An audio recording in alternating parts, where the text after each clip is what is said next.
হেলিকপ্টারে চড়ে উপদেষ্টা আসিফ মাহমুদের উত্তরবঙ্গ সফর নিয়ে যে ব্যাখ্যা দেয়া হলো।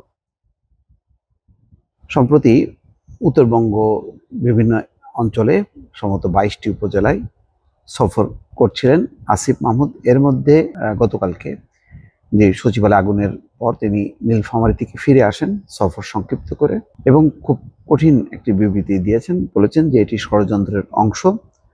এর উদ্দেশ্য হলো যে দুর্নীতির তথ্যগুলো গায়েব করা বা নষ্ট করে দেওয়া আলামতগুলো, এবং বলছেন যে যারা এই ঘটনার সাথে দায়ী তাদেরকে কোনোভাবেই ছাড় দেওয়া হবে না। তার এই বক্তব্যটা বেশ গুরুত্ব দিয়ে গণমাধ্যমগুলো প্রকাশ করেছে। কিন্তু এরই মধ্যে সামাজিক যোগাযোগ মাধ্যমে হেলিকপ্টারে চড়ে আসিফ মাহমুদের শীতবস্ত্র বিতরণ বা উত্তরবঙ্গ সফর নিয়ে বেশ নেতিবাচক আলোচনা চলছে। দর্শক, বিবিসির একটি রিপোর্টে দেখা যাচ্ছে, যেখানে বলা হচ্ছে যে ফেসবুকে কেউ কেউ লিখেছেন তিনি গত 6 দিনে 28 বার হেলিকপ্টারে চড়েছেন। যেমন মেহেদি হাসান নামক একজন ফেসবুক ব্যবহারকারী কটাক্ষ করে এক পোস্টে লিখেছেন, 9 কিলো রাস্তা উনি চাইলে রকেটে চড়েও যেতে পারত। ওই ফেসবুক পোস্টটি এখন অনেকেই তাদের নিজ নিজ প্রোফাইলে শেয়ার করেছেন। চলমান এই বিতর্ক প্রসঙ্গে উপদেষ্টা আসিফ মাহমুদ ভেরিফাইড পেজ থেকে একটি পোস্ট দেওয়া হয়েছে।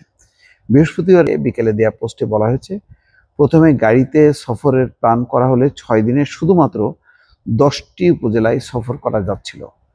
এবারের সফরের উদ্দেশ্য ছিল উত্তরবঙ্গের উন্নয়নের লক্ষ্যে স্থানীয় জনগণ এবং সরকারি কর্মকর্তাদের সাথে মত বিনিময় এবং প্রস্তাবিত উন্নয়ন কার্যক্রম পরিদর্শন, পাশাপাশি শীতবস্ত্র বিতরণ।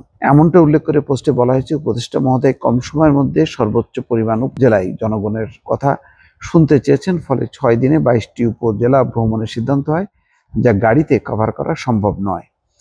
তাই মন্ত্রণালয় থেকে সর্বনিম্ন খরচের মধ্যে হেলিকপ্টার হায়ার করা হয় বা ভাড়া করা হয়। এরপর পোস্টে আরো বলা হয়, বিগত 2 দিনের সফরে ঢাকা থেকে আসা যাওয়া সহ মোট 6 বার হেলিকপ্টারে যাতায়াত করেন তিনি। সচিবালয়ে আগুন লাগার কারণে উত্তরবঙ্গ সফর স্থগিত করে বৃহস্পতিবারই ঢাকায় চলে এসেছেন উপদেষ্টা আসিফ মাহমুদ, সজীব ভুঁইয়া। যাই হোক দর্শক, এখন বিষয়টা হলো, হেলিকপ্টারে চড়ে বিগত সময় 15 বছরে অনেকে বিতর্কিত হয়েছেন। যেমন সর্বশেষ জাহাঙ্গীর, সাবেক প্রধানমন্ত্রী শেখ হাসিনা নিজে বলেছেন যে আমার বাসায় কাজ করত পিয়ন জাহাঙ্গীর, সে এখন 400 কোটি টাকার মালিক, হেলিকপ্টার ছাড়া সে চলাচল করে না। তো হেলিকপ্টার ছাড়া তার চলে না, অর্থাৎ এটা নেগেটিভ একটা ভাবে তিনি উপস্থাপন করেছেন। এছাড়াও বিগত সময়ে যুবলীগ, ছাত্রলীগের অনেক নেতা বা আওয়ামী লীগের উঠতি ধনীপতি ব্যবসায়ী তারা যেভাবে হেলিকপ্টার ব্যবহার করতেন এবং নির্বাচনী এলাকায় যেতেন, তাতে মানুষজন বেশ আলোড়িত হতেন, কিন্তু সাথে সাথে নেতিবাচক ভাবেও তাদেরকে দেখা হতো। ধারণা করা হতো যে তারা অনেক অর্থকড়ির মালিক এবং তারা ক্ষমতার অপব্যবহার করছেন। সুতরাং হেলিকপ্টার চড়ে কোনো রাজনীতি, তার সফর, তার কর্মকাণ্ডকে মানুষ নেতিবাচকভাবে দেখে। সুতরাং হেলিকপ্টারের সাথে এক ধরনের জনবিচ্ছিন্নতা তৈরি হয়েছে, নেগেটিভ একটা ভাবমূর্তি তৈরি হয়।